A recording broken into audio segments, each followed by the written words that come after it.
إن الحمد لله نحمده ونستعينه ونستغفره ونعوذ بالله من شرور أنفسنا وسيئات أعمالنا من يهده الله فلا مضل له ومن يضلل فلا هادي له وأشهد أن لا إله إلا الله وحده لا شريك له وأشهد أن محمدًا عبده ورسوله أما بعد فإن أصدق الحديث كتاب الله تعالى وخير الهدي هدي محمد صلى الله عليه وعلى آله وسلم وشر الأمور محدثاتها وكل محدثة بدعة وكل بدعة ضلالة وكل ضلالة في النار أما بعد فحديثنا الليلة بعنوان آثار العقيدة في حياة المسلم. Donc le sujet de la conférence de ce soir, par la volonté d'Allah Azza wa Jal, a pour titre les effets de la croyance dans la vie du musulman. Et avant de commencer la conférence, je demanderai à toutes les personnes qui sont éloignées de bien vouloir se rapprocher.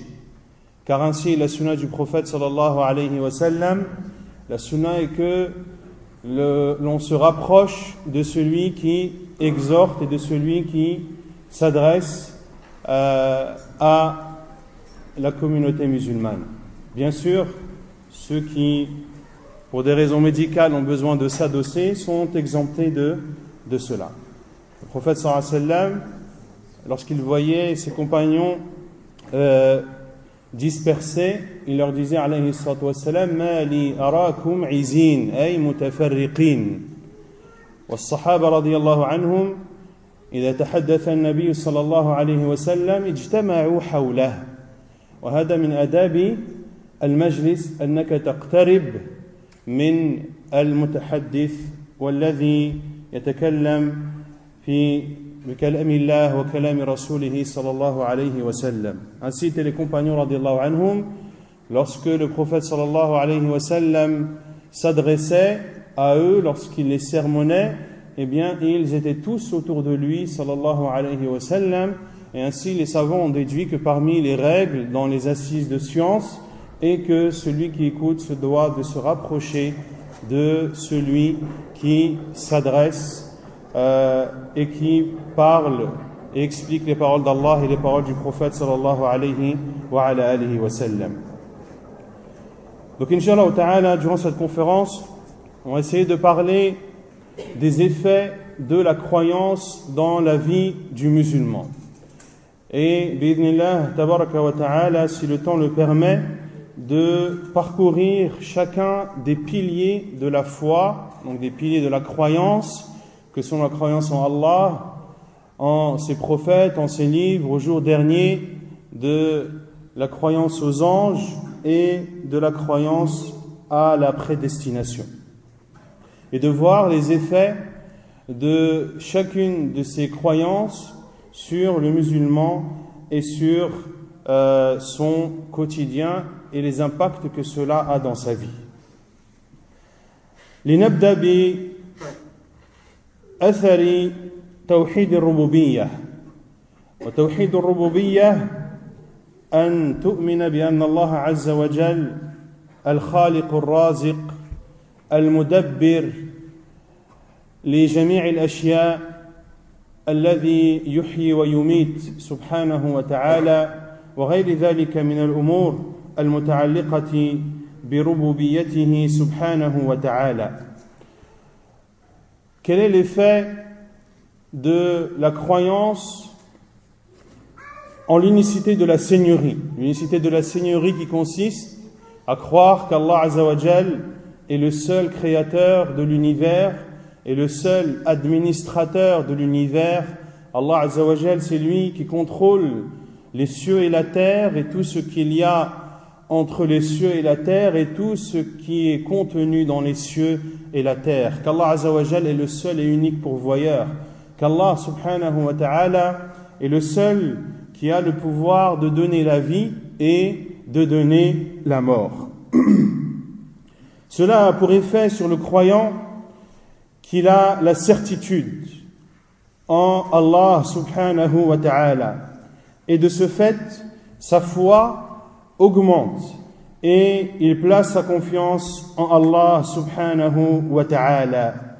Celui qui croit en la Seigneurie d'Allah subhanahu wa ta'ala s'en remet à lui subhanahu wa ta'ala et considère Allah azza wa jal comme son allié et comme son secoureur, et qu'Allah azza wa jal est le seul qui a le pouvoir de faciliter tes affaires, que ce soit tes affaires mondaines ou religieuses. Lorsque tu as besoin d'une guérison, lorsque tu as besoin d'obtenir une chose, eh bien certes, tu prends des médicaments si tu es malade, certes, tu demandes l'aide des personnes qui peuvent t'amener à ton but, mais tu considères cela comme une simple cause. Ton cœur, quant à ton cœur, il est attaché à Allah Azza wa Jal.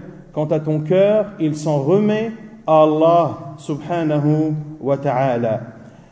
Et ceci est la différence entre celui qui s'en remet aux causes et celui qui s'en remet à Allah subhanahu wa ta'ala. Il y a des personnes qui mettent en œuvre des causes et placent toute leur confiance en ces causes et n'attendent que de ces causes. Le musulman, le croyant, qui croit en Allah Azza wa Jal et en sa seigneurie, met en œuvre les causes, mais place sa confiance et s'en remet à celui qui provoque les causes, à celui qui fait en sorte que ces causes existent et que ces causes puissent avoir lieu. Celui qui croit en Allah Azza wa Jal et à sa seigneurie sait qu'Allah Azza wa Jal est celui qui facilite les situations.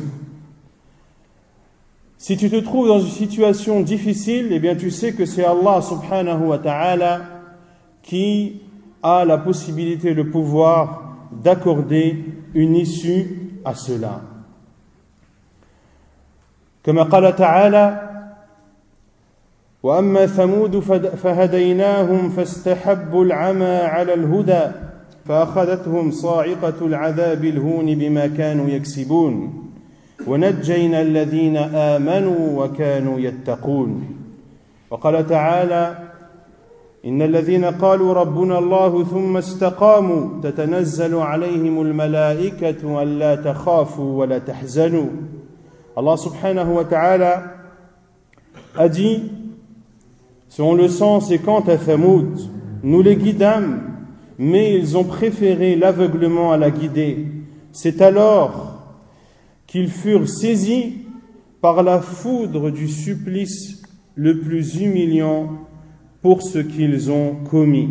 Puis Allah Azza wa Jalla dit وَنَجَّيْنَا الَّذِينَ آمَنُوا وَكَانُوا يَتَّقُونَ. Et nous avons sauvé ceux qui ont cru et ceux qui ont fait preuve de piété vis-à-vis de nous. Donc celui qui sauve des situations difficiles est l'administrateur et celui qui commande ce qu'il y a dans les cieux et dans la terre. ولعل العبد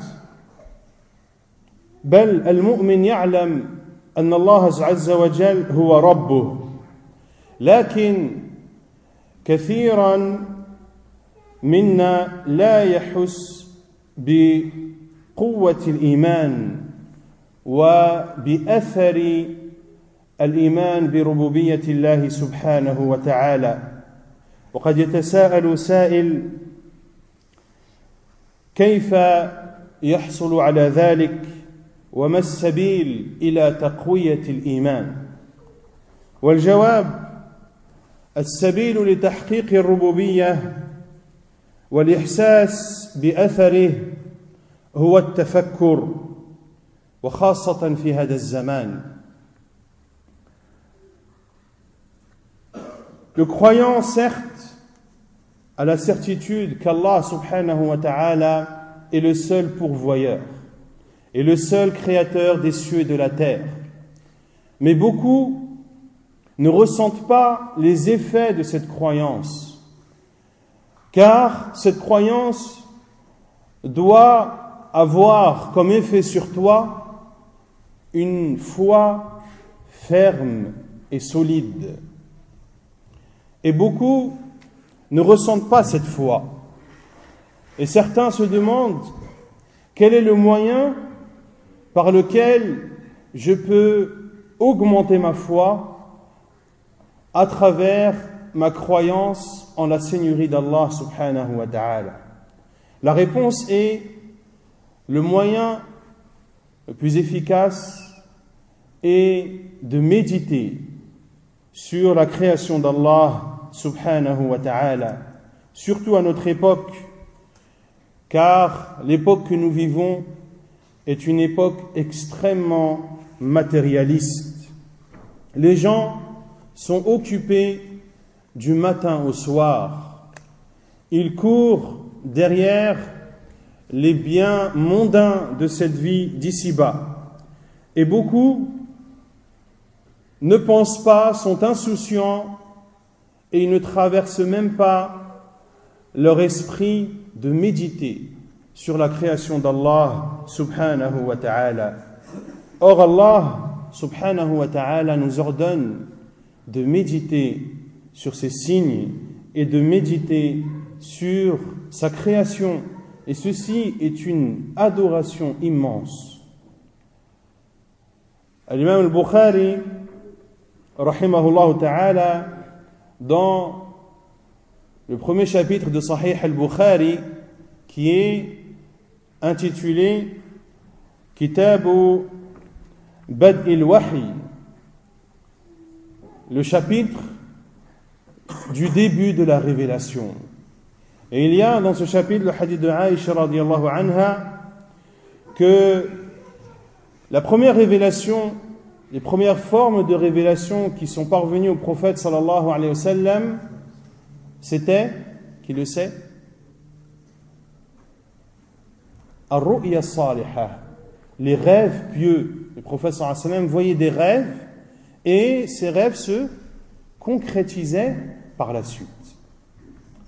Et Aïcha radiyallahu anha dit ثم حبب إليه التحنث. Et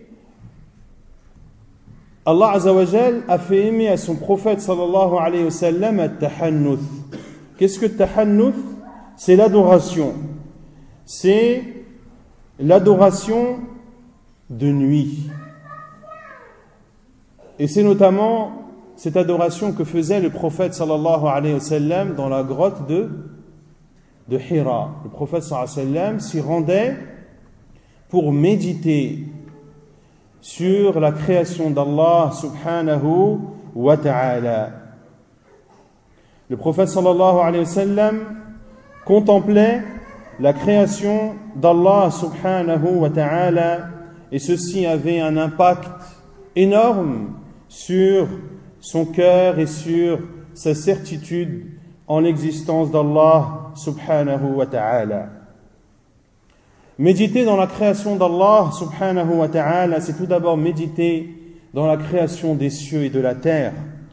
Allah Azza wa Jal, lorsqu'il a caractérisé ses croyants, parmi les caractéristiques des serviteurs d'Allah Azza wa Jal pieux et croyants, ce qu'Allah Azza wa Jal a dit وَيَتَفَكَّرُونَ فِي خَلْقِ السَّمَاوَاتِ وَالْأَرْضِ رَبَّنَا مَا خَلَقْتَ هَذَا بَاطِلًا سُبْحَانَكَ.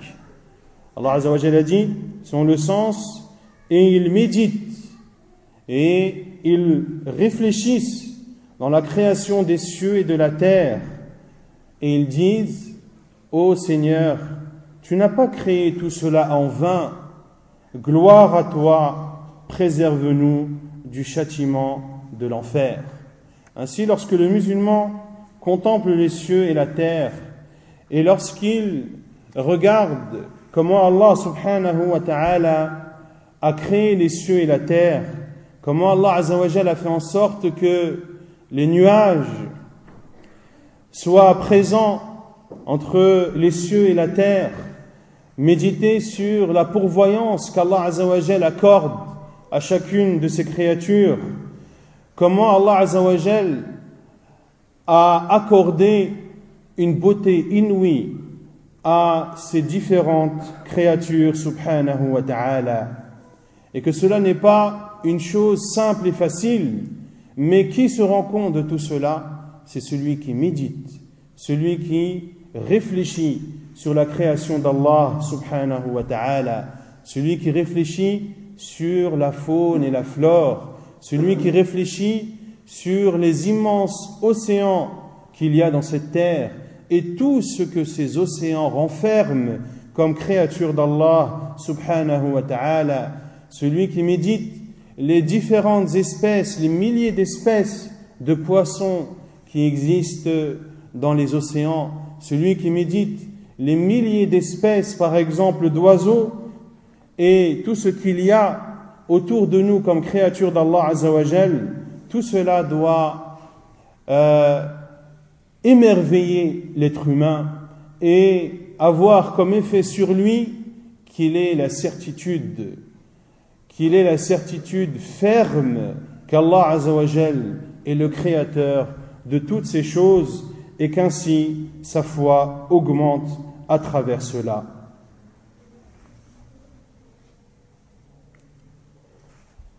Allah Azza wa Jal nous appelle à méditer. Il dit Azza wa Jal: قُلْ انظُرُوا ماذا في السماوات والأرض وما تغني الآيات والنذر عن قوم لا يؤمنون. وقال تعالى: وكأي من آية في السماوات والأرض يمرون عليها وهم عنها معرضون وما يؤمن أكثرهم بالله إلا وهم مشركون. Allah Azza wa Jal dit selon le sens, dit: regardez ce qui est dans les cieux et sur la terre, mais ni les preuves ni les avertisseurs. Ici les avertisseurs ce sont les prophètes d'Allah Azza wa Jal. Mais ni les preuves ni les avertisseurs ne suffisent à des gens qui ne croient pas. Et il dit aussi Azza wa Jal, selon le sens: et dans les cieux et sur la terre, que de signes auprès desquels les gens passent en s'en détournant.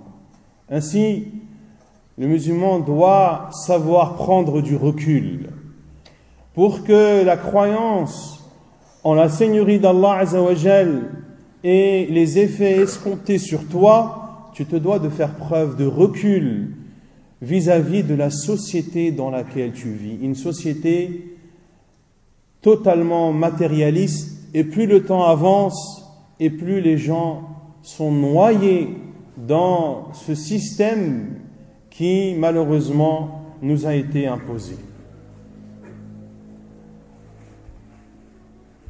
كذلك توحيد الألوهية من أثر تحقيق الألوهية في حياة المسلم أن هذا التوحيد يجعل القلب لا يتوجه بعبادته إلا إلى الله عز وجل، سواء كانت هذه العبادة قلبية أم كانت عملية. قلبية كالرجاء والمحبة وخوف السر والاستغاثة والتوكل على الله عز وجل. فالذي يوحد الله عز وجل في عباداته يجعل هذا القلب لا يتوجه إلا إلى الله عز وجل. Également, l'unicité de l'adoration, de vouer ses adorations exclusivement à Allah subhanahu wa ta'ala. Cela a pour effet sur le serviteur qu'il ne recherche à travers ses adorations qu'Allah subhanahu wa ta'ala. Il voue ses adorations à Allah et à travers ses adorations, il espère la récompense d'Allah subhanahu wa ta'ala. Que ce soit des adorations qui sont en rapport avec le cœur ou en rapport avec les membres du corps. En rapport avec le cœur comme l'espérance, comme la peur, comme le fait de placer sa confiance en Allah subhanahu wa ta'ala, et les adorations des membres du corps comme la prière, le jeûne, comme le tawaf, comme les vœux, comme le fait de sacrifier pour Allah subhanahu wa ta'ala. أما تحقيق التوحيد توحيد الأسماء والصفات فأثره عظيم جدا. Quant à la croyance et en l'unicité des noms et attributs d'Allah subhanahu wa ta'ala, les effets de cette croyance sont innombrables sur le croyant. Cela amène au croyant la certitude du cœur, et ceci permet également au croyant de mieux connaître son Seigneur subhanahu wa ta'ala et de savoir à tout moment que son Seigneur l'observe et qu'il le surveille subhanahu wa ta'ala. Celui qui médite sur les noms et attributs d'Allah subhanahu wa ta'ala, celui qui croit tout d'abord aux noms et attributs d'Allah azza wa jal comme il se doit, qui croit que ces noms et attributs appartiennent à Allah azza wa jal, qu'Allah subhanahu wa ta'ala a les noms les plus beaux et les attributs les plus parfaits. Le croyant qui attribue tout cela à Allah azza wa jal comme il se l'est attribué lui-même subhanahu wa ta'ala, ou comme le lui a attribué son prophète sallallahu alayhi wa ala alihi wa sallam, sans interprétation, sans falsification. Celui qui croit au nom et attributs d'Allah azza wa jal comme il se doit, nul doute que cette croyance aura des effets immenses sur sa vie, mais également sur la vie de ses proches et notamment de sa famille. Si l'on prend l'exemple du nom d'Allah azza wa jal, Ar-Razzaq, le pourvoyeur. Ar-Razzaq dhul quwwati al-matin, celui qui croit qu'Allah subhanahu wa ta'ala est le pourvoyeur, cela a des effets dans sa vie de tous les jours. Celui qui croit au nom d'Allah azza wa jal Ar-Razzaq et à l'attribut d'Allah azza wa jal de la pourvoyance, eh bien il saura pertinemment que sa pourvoyance n'est pas entre les mains des rois, que sa pourvoyance n'est pas entre les mains des riches, que sa pourvoyance n'est pas en la possession de son employeur, que ta pourvoyance n'est pas présente dans le commerce que tu possèdes, mais ni dans toute autre chose, mais que ta pourvoyance provient d'Allah subhanahu wa ta'ala. قال تعالى وما من دابة في الأرض إلا على الله رزقها. Il n'y a pas une bête sur terre sans qu'Allah azza wa jal n'en soit le pourvoyeur. Et il dit azza wa jal وما خلقت الجن والإنس إلا ليعبدون ما أريد منهم من رزق وما أريد أن يطعمون إن الله هو الرزاق ذو القوة المتين. Je n'ai créé les djinns et les humains que pour qu'ils m'adorent. Je ne veux d'eux ni pourvoyance, ni qu'ils me nourrissent. Allah, car en vérité, c'est Allah qui est le grand pourvoyeur et le détenteur de la force, l'inébranlable. Ainsi, de croire en ce nom d'Allah Azza wa Jal Ar-Razzaq et en l'attribut d'Allah Azza wa Jal de la pourvoyance apporte aux musulmans une sérénité dans sa vie et dans la vie de sa famille. Le musulman qui croit en l'attribut d'Allah Azza wa Jal de la pourvoyance n'a pas peur de la pauvreté.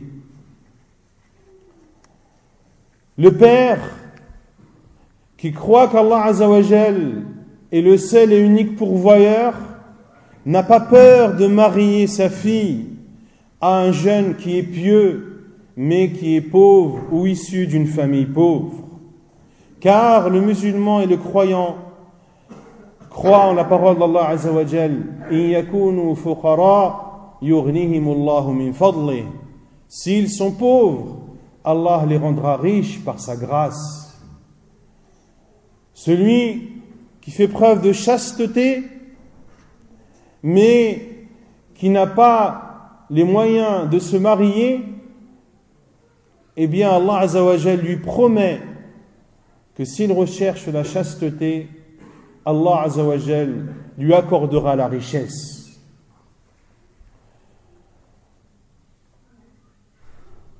Les pères veulent le bien pour leurs filles. Et cela est la nature même de l'être humain, de vouloir le bien pour ses enfants. Et souvent de vouloir pour ses enfants bien plus que ce que l'on veut pour soi-même. Mais le musulman qui croit qu'Allah Azza wa Jal est le pourvoyeur sait pertinemment que le bonheur ne réside pas uniquement dans la richesse. Car la véritable richesse, comme l'a dit le prophète sallallahu alayhi wa sallam, al-ghina ghina an-nafs, c'est la richesse de l'âme.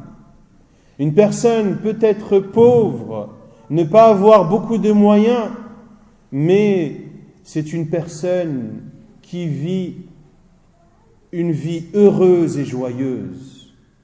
Son cœur est illuminé et il prend un plaisir à vivre dans cette vie d'ici-bas et à adorer Allah Azza wa Jal.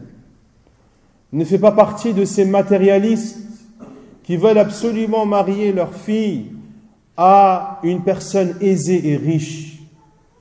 Il est possible que ta fille vive avec un riche, mais qu'en réalité, elle vit pauvre toute sa vie, car elle ne connaîtra pas la richesse de l'âme. Et il est possible que tu donnes ta fille à une personne pieuse qui n'a pas beaucoup de moyens, mais ce qu'il a lui suffit. Et ce qu'il a suffit à sa famille. Et cela lui accorde la richesse de l'âme. Ils vivent ainsi une vie joyeuse et heureuse et savourent leur adoration à Allah Azza wa Jal jour après jour. Le musulman qui croit qu'Allah Azza wa Jal est le pourvoyeur n'a pas peur d'avoir beaucoup d'enfants. Car il sait que son enfant, lorsqu'il est né, il est né avec sa part de pourvoyance qui lui a été prescrite par Allah subhanahu wa ta'ala. لن تموت نفس حتى تستكمل رزقها وأجلها. Le prophète sallallahu alayhi wa sallam a dit, une âme ne mourra pas jusqu'à ce qu'elle ait obtenu sa part entière de sa pourvoyance et de son temps de vie.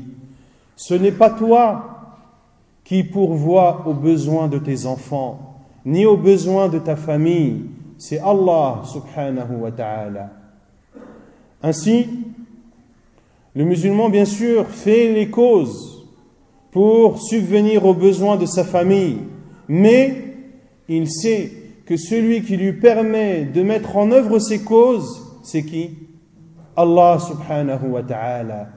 Si ton employeur n'avait pas existé, eh bien tu n'aurais pas pu travailler chez lui. Et qui a créé ton employeur? C'est Allah Azza wa Jal.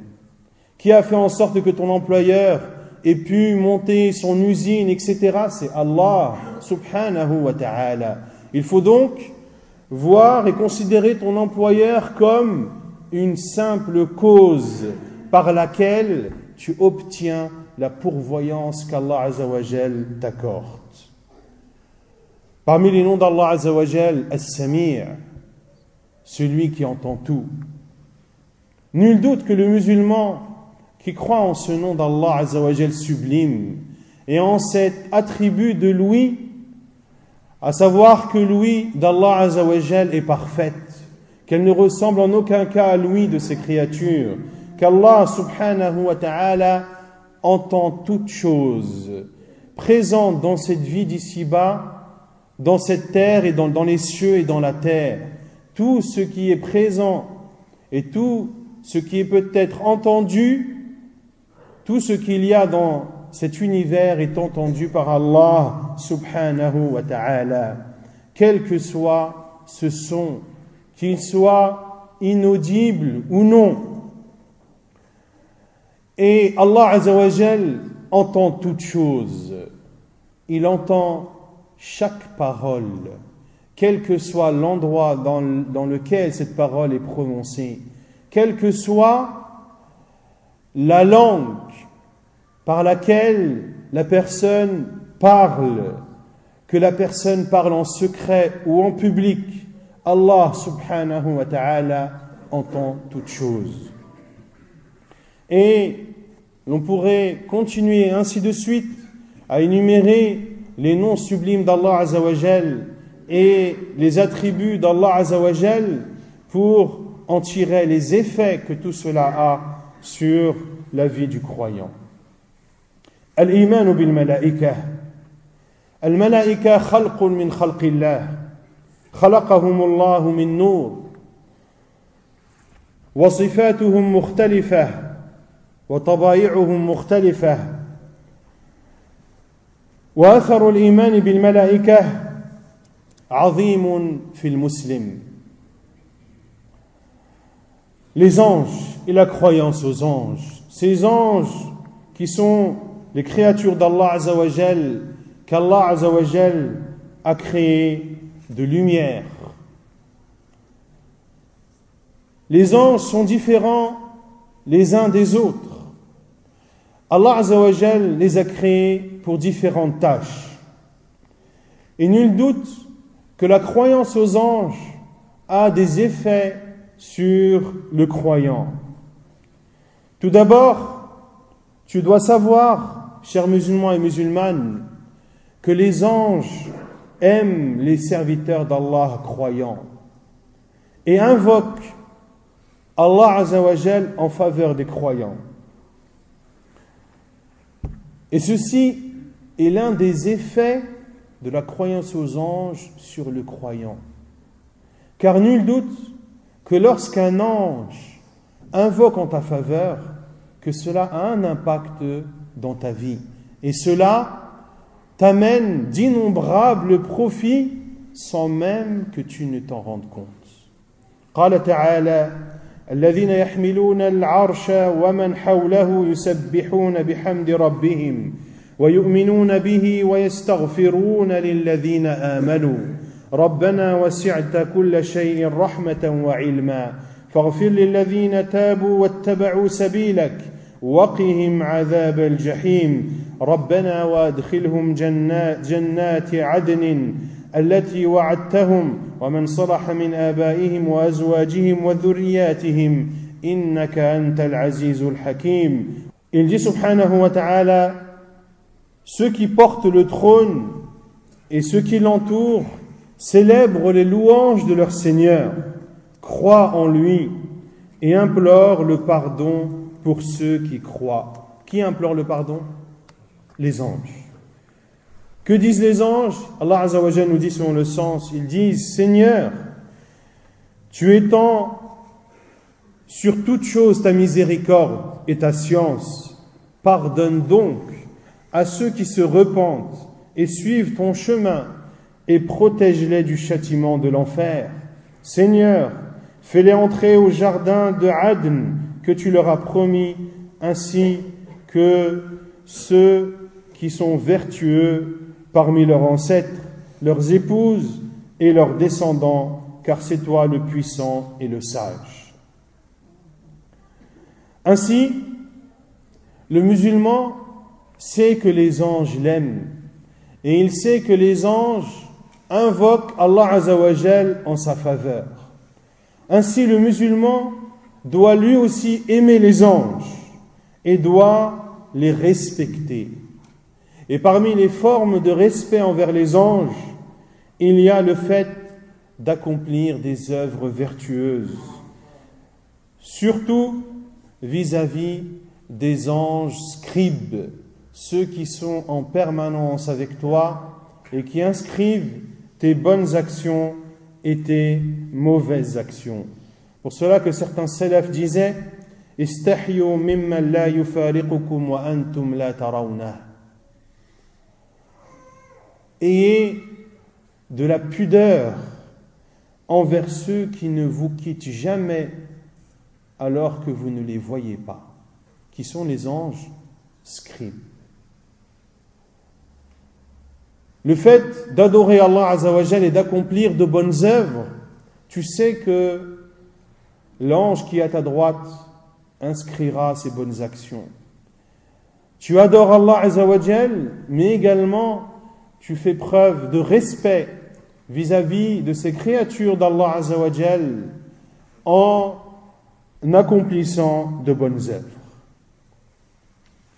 أما الإيمان بالكتب أن نؤمن بكل كتاب أنزله الله كما قال تعالى قل آمنت بما أنزل الله من كتاب. La croyance au livre, qui est de croire en tous les livres révélés par Allah subhanahu wa ta'ala. Il dit subhanahu wa ta'ala et dit je crois en tous les livres qu'Allah a révélés. Ainsi le croyant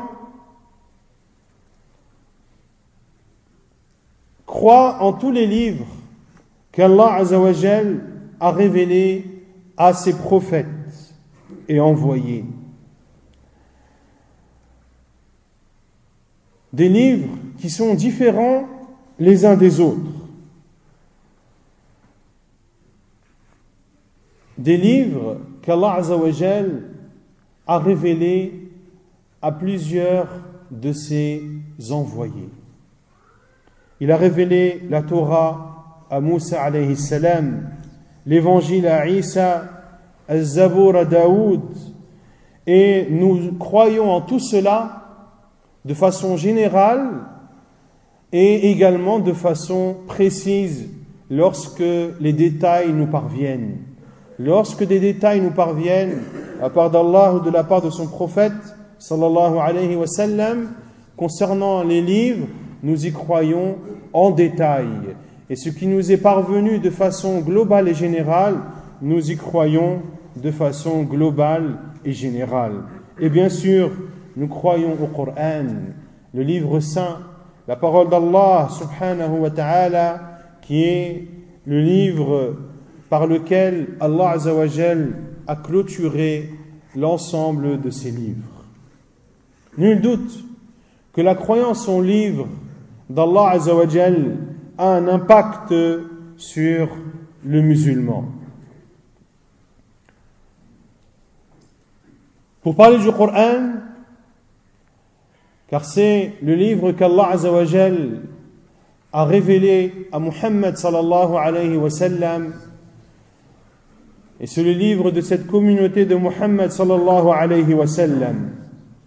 Celui qui croit au Coran se doit de donner de l'importance à ce livre, car c'est la parole du roi des rois, c'est la parole du Seigneur de l'univers subhanahu wa ta'ala, c'est la parole de celui qui va te juger, c'est la parole de celui qui détient toutes choses.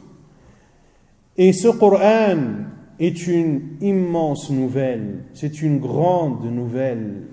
قُلْ هُوَ نَبَأٌ عَظِيمٌ أَنْتُمْ عَنْهُ مُعْرِضُونَ, comme l'a dit Allah Azza wa Jal.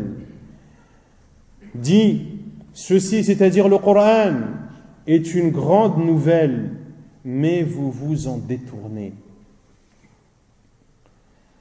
Le Coran est donc une immense nouvelle, avec tout ce que peut contenir cette parole comme sens.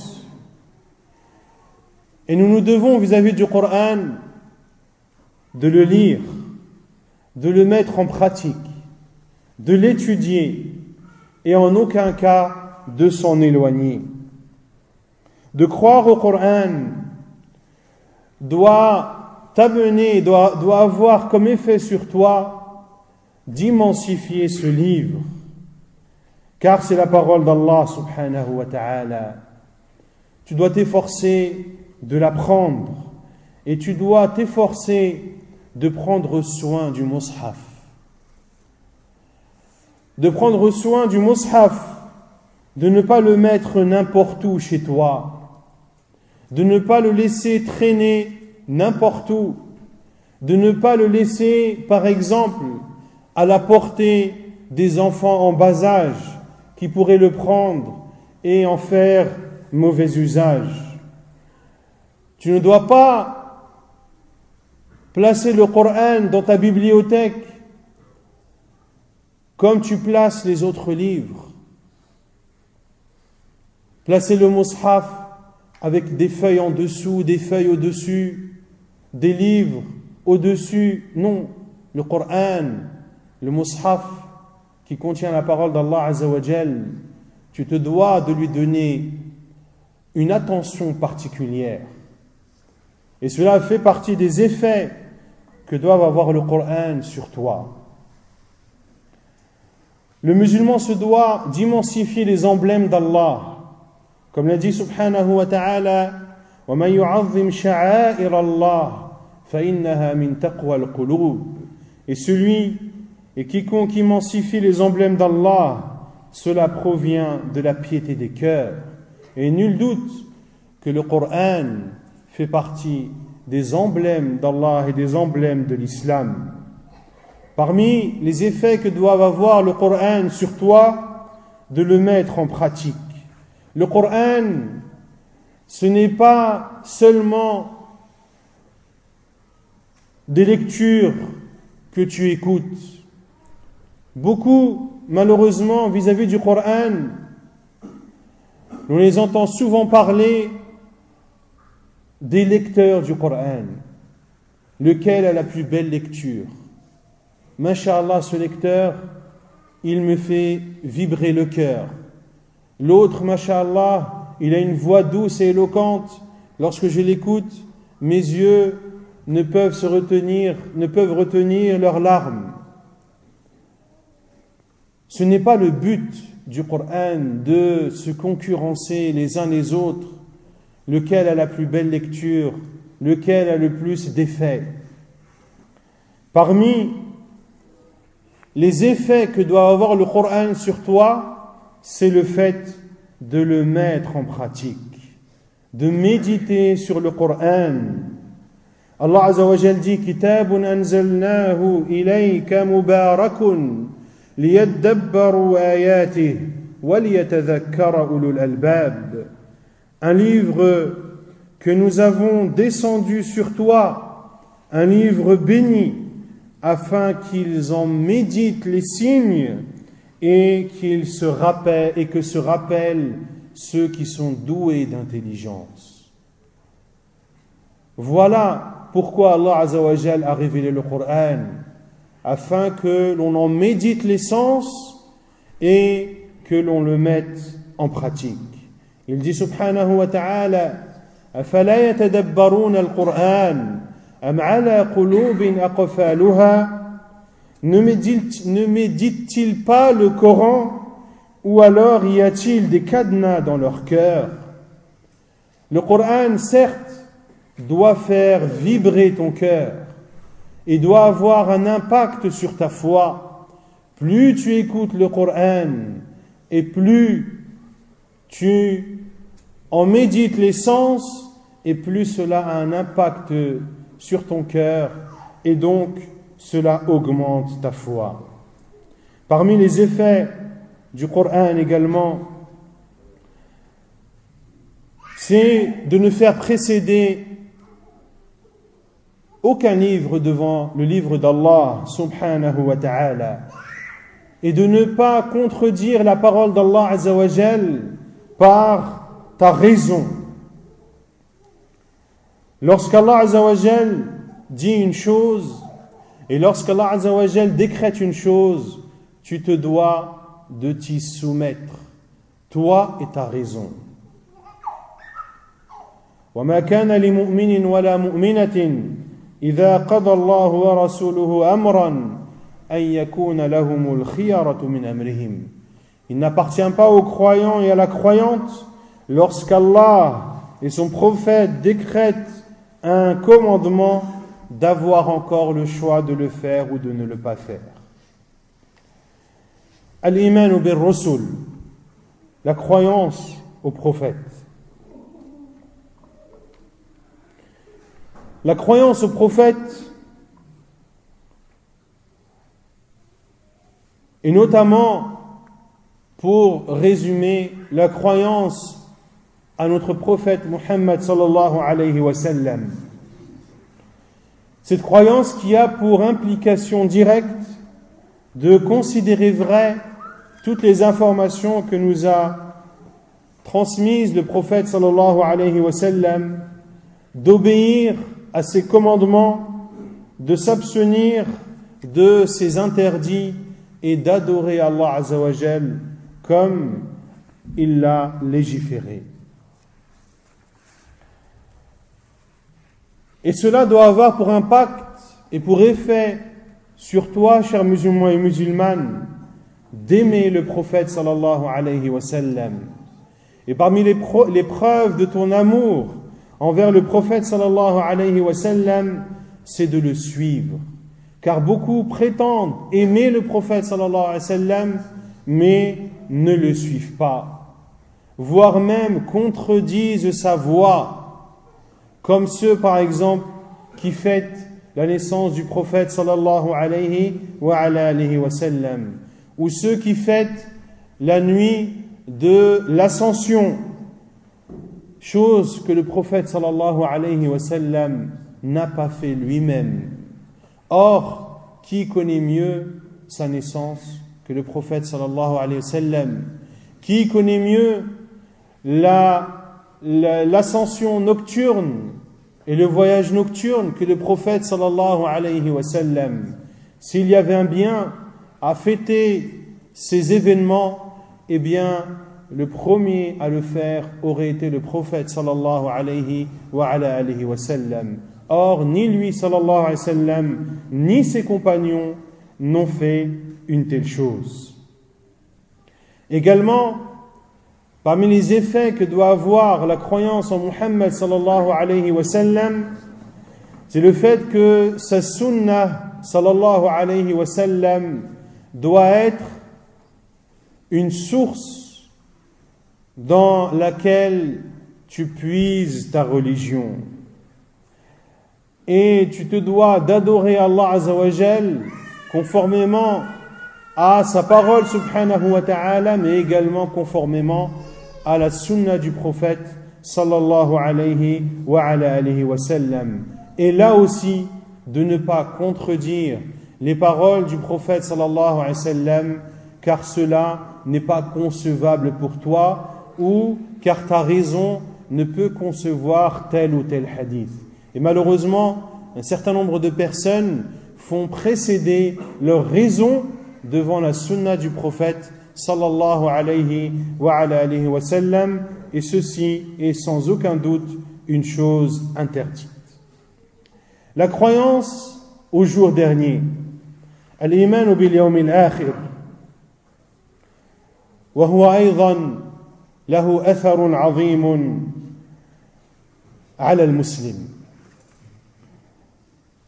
La croyance au jour dernier a également des effets immenses sur le croyant.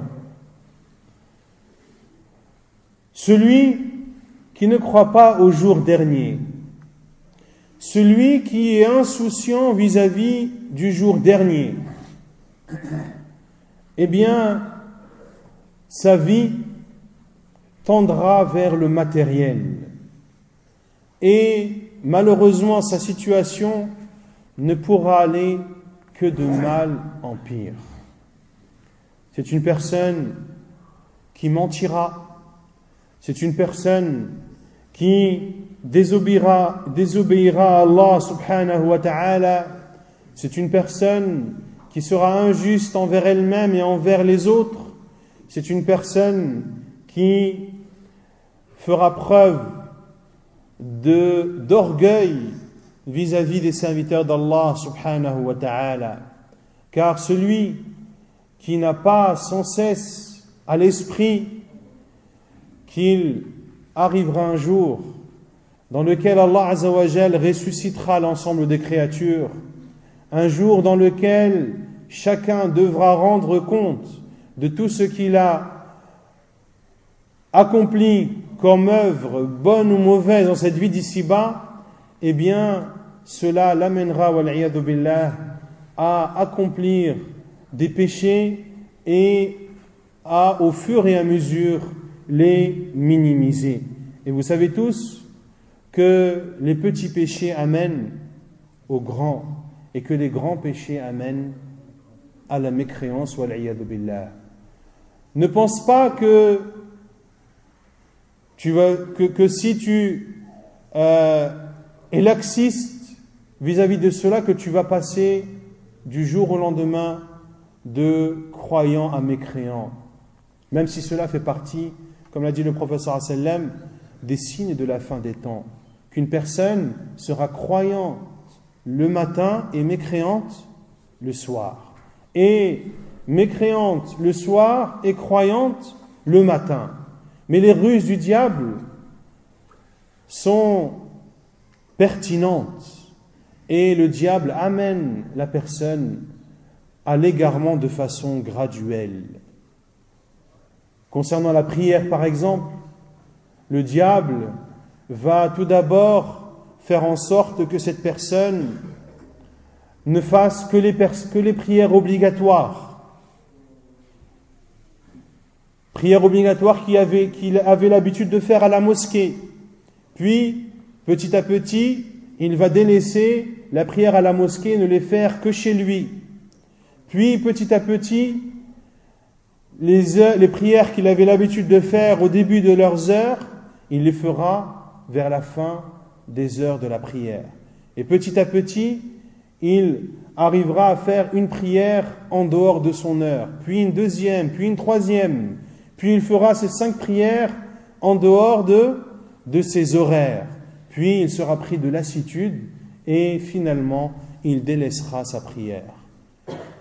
Et cela fait partie des ruses du diable auxquelles le musulman doit prêter attention pour ne pas en être victime. Ainsi, le musulman qui croit au jour dernier doit avoir à l'esprit que ce jour est déjà arrivé. Ata amrullah fala tasta'jiluh. Le commandement d'Allah est arrivé, ne le précipitez pas. Sache que le jour du jugement, ou fais en sorte que le jour du jugement arrivera demain. Pour cela que le prophète sallallahu alayhi wa sallam nous ordonne de méditer la mort, celle qui détruit les délices et les plaisirs de cette vie d'ici-bas. Quel en est le fruit? Il dit sallallahu alayhi wa sallam, فَإِنَّهَا تُذَكِّرُكُمْ الْآخِرَةِ, car la mort vous rappelle l'au-delà.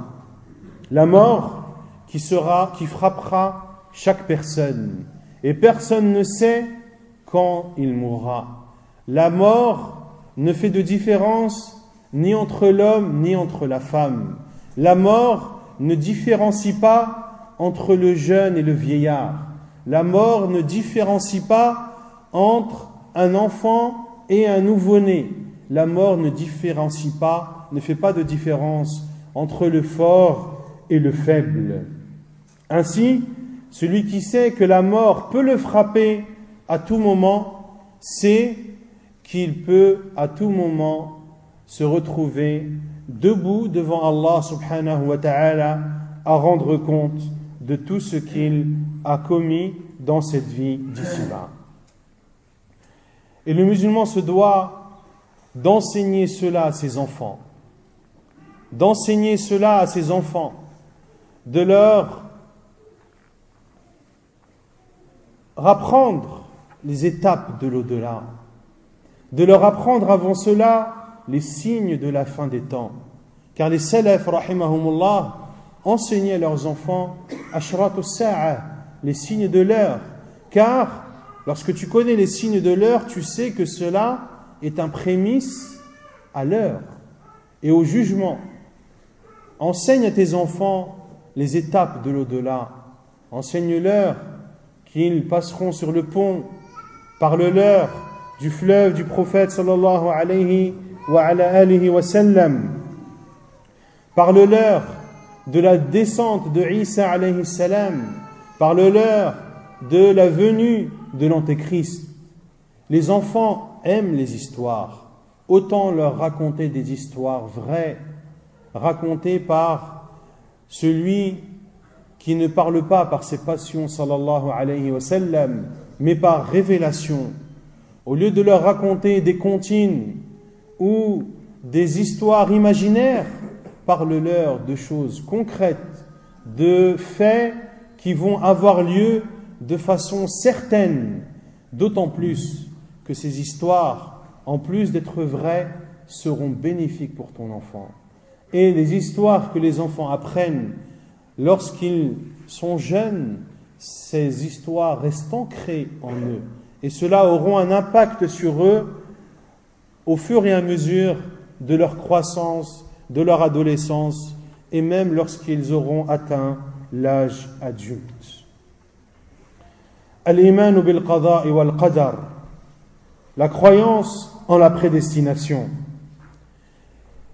La croyance en la prédestination fait partie des croyances qui ont le plus d'impact sur la vie du croyant.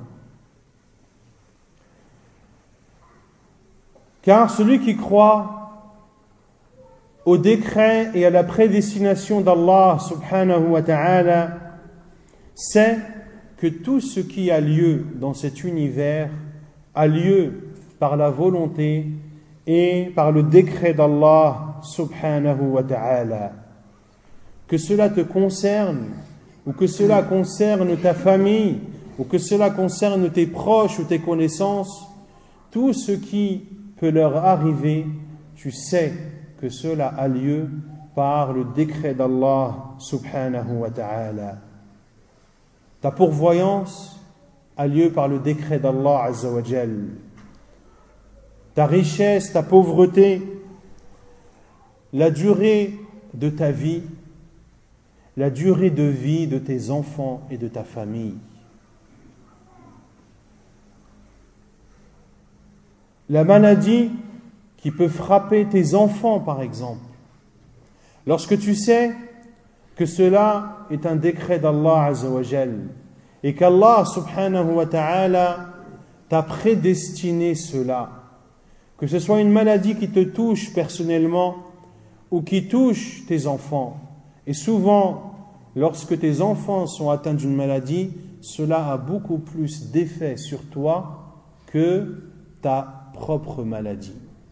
Car tu vois ton enfant souffrir, tu le vois subir les conséquences ou les effets de cette maladie. Mais le croyant sait que cela est une épreuve d'Allah azza wa jal. Et qu'Allah subhanahu wa ta'ala, lorsqu'il aime son serviteur, qu'est-ce qu'il fait? Il l'éprouve. Lorsqu'il aime son serviteur, il l'éprouve. Et à travers cette épreuve, il y a une immense récompense. Que ce soit pour celui qui est malade ou pour celui qui subit indirectement cette maladie à travers de la tristesse ou autre. Sache que la récompense est énorme, surtout lorsque tu fais preuve de patience et d'endurance. Allah Azza wa Jal dit innama yuwaffa as-sabiruna ajrahum bighayri hisab. Allah accorde aux endurants une récompense qui est comment? Qui est sans mesure. Une récompense sans mesure. Et l'imam Ibn al-Qayyim rahimahullah, en parlant des épreuves, dit que les épreuves permettent de purifier le croyant. Les épreuves permettent de purifier tes actions et tes adorations. Certaines adorations que tu accomplis à cause de tes péchés tu n'en obtiens pas la récompense totale. Mais lorsqu'Allah Azza wa Jal t'éprouve et qu'à travers cette épreuve, tes péchés sont effacés et purifiés, eh bien, en plus de la purification et de l'effacement de tes péchés, tes adorations auront plus d'effet sur toi. Tes adorations auront plus d'effet sur toi.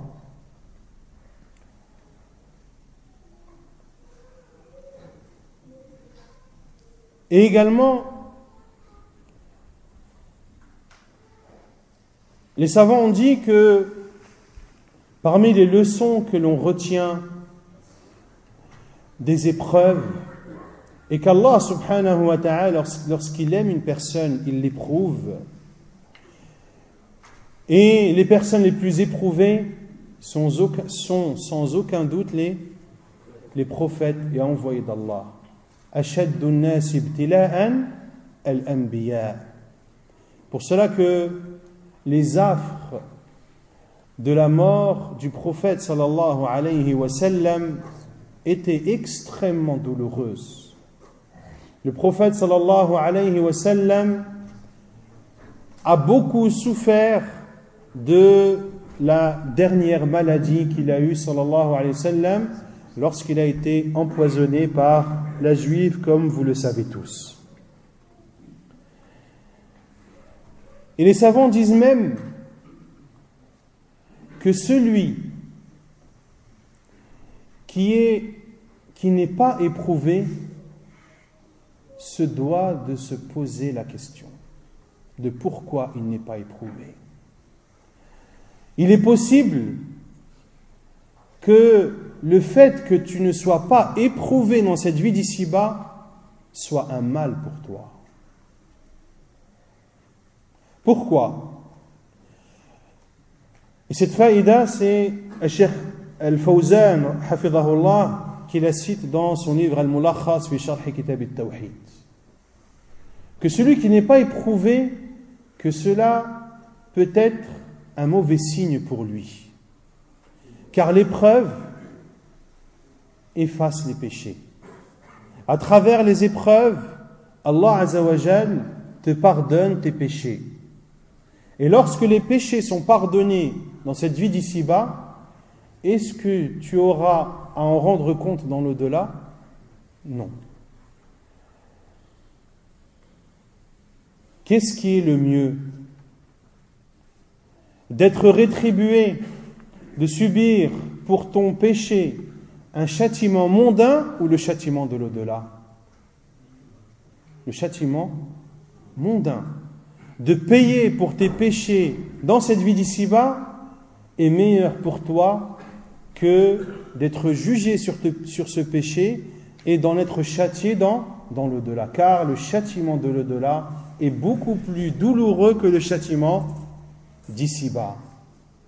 Ainsi, le musulman qui traverse différentes épreuves dans sa vie, que ce soit sur sa personne, sur sa famille ou sur ses proches, que ce soit dans ses biens ou autres, eh bien, il accepte cela d'Allah Azza wa Jal, à cœur ouvert. Et il fait preuve de patience vis-à-vis de cette épreuve et espère la récompense d'Allah subhanahu wa ta'ala. Et cela n'est accordé qu'aux croyants. وَلَيْسَ ذَلِكَ إِلَّا لِلْمُؤْمِنِ كما قال النبي صلى الله عليه وسلم. Cela n'appartient et n'est donné qu'aux croyants. Lorsqu'un bien le touche, il s'en réjouit et cela est meilleur pour lui. Et lorsqu'un mal le touche, il patiente, فَكَانَ خَيْرًا لَهُ, et cela est meilleur pour lui. Et cela est une des différences entre les musulmans et les non-musulmans. Les non-musulmans sont matérialistes. Ils ne croient pas à la prédestination et au décret d'Allah Azza wa Jal. Lorsqu'un malheur les touche, minime soit-il, ils tombent en dépression. Et de prendre des tranquillisants matin, midi et soir. Tu les vois avec des têtes déterrées, et lorsque tu leur demandes ce qu'ils ont, ils te répondent « J'ai mon chien qui est mort » ou là « J'ai mon chat qui est malade » ou bien « Mon banquier ne m'a pas accordé mon prêt » ou « J'ai peur de perdre mon emploi ». Et cela les amène, wal'iyadhu billah, à se suicider. Une épreuve les touche, cela les met dans un tel désarroi qu'ils détestent cette vie, ne voient que le mal dans cette vie et décident d'en finir. Le musulman n'est pas ainsi. Lorsqu'un mal le touche, il patiente et il sait que cela est un bien et que cela est meilleur pour lui. ولعلنا نقف عند هذا الحد وإن كان في الكلام بقية. Bien sûr, il y a énormément d'autres effets de la croyance sur le musulman. De nombreux sont les effets de la croyance sur le musulman en tant qu'individu, sur la famille musulmane, mais également sur la société musulmane. Nombreux sont les effets. Inch'Allah ta'ala, l'on tentera de terminer cette conférence une prochaine fois si Allah Azza wa Jal nous le permet. Wa nas'alullah Azza wa Jal an yanfa'ana bima sami'na wa an yaj'alana min alladhina yastami'una al-qawla fayattabi'una ahsanah. Wallahu a'lam. Wa sallallahu wa sallam wa baraka ala nabiyyina Muhammad wa ala alihi wa sahbihi ajma'in. وآخر دعوانا أن الحمد لله رب العالمين.